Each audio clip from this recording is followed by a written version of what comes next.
بسم الله الرحمن الرحيم. ولله على الناس حج البيت من استطاع إليه سبيلا. رئيس الحفلة الموقر وأساتذة الأجلة وزملاء أحبة وحضرات الحكم، أنني أريد أن ألقي عليكم خطبة مختصرة حول موضوع الحج. إخواتي أصدقائي، قد تلوت أمامكم آية من الذكر الحكيم، وهي تغرضون على أداء الحج الذي هو الركن الخامس من أسس الإسلام.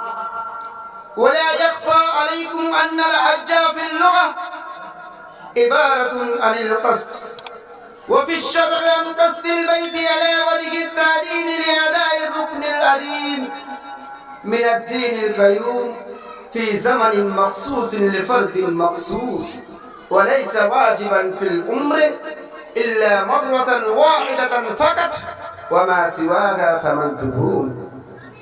كان الناس في الجاهلية يقدمون الكعبة ويطوفون حولها، فلما جاء الإسلام كتب على المسلمين الحج وتشرفوا بنعمته، وحج النبي الكريم صلى الله عليه وسلم أيضا بنفسه، وكان ذلك حجته الأولى والأخيرة، لذلك سمي بحجة الوداع لأنه محج بعدها.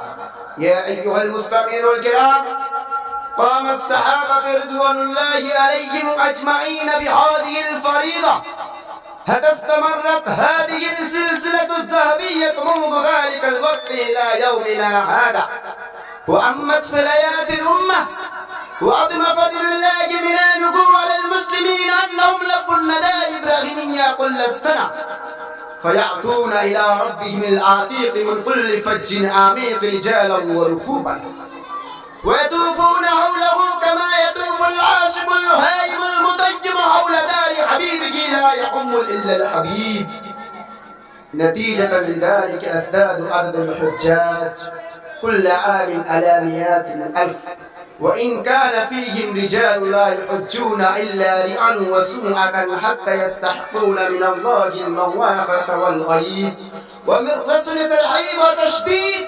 أولا يفكر هؤلاء في حديث الذي رواه البخاري في أول كتابه: إنما الأعمال بالنيات وإنما لكل امرئ ما نوى، فمن كانت هجرته إلى الله ورسوله فهجرته إلى الله ورسوله، ومن كانت هجرته لدنيا يصيبها أو امرأة ينكحها فهجرته إلى ما حاضر إليه.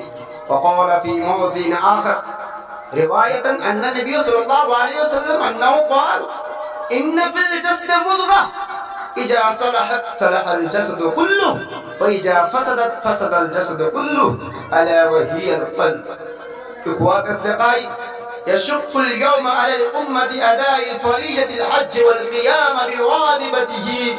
وقال الصحابة والصحابية رضي الله تعالى عنهم أجمعين يسارعون لأدائها من قبل أنفسهم وأزواجهم إن أدركتهم فريضة وأجزوا عن أدائها لضيوفهم أو كبارهم. وفقنا الله جميع المسلمين الحج ومتعنا بنعمة أمين.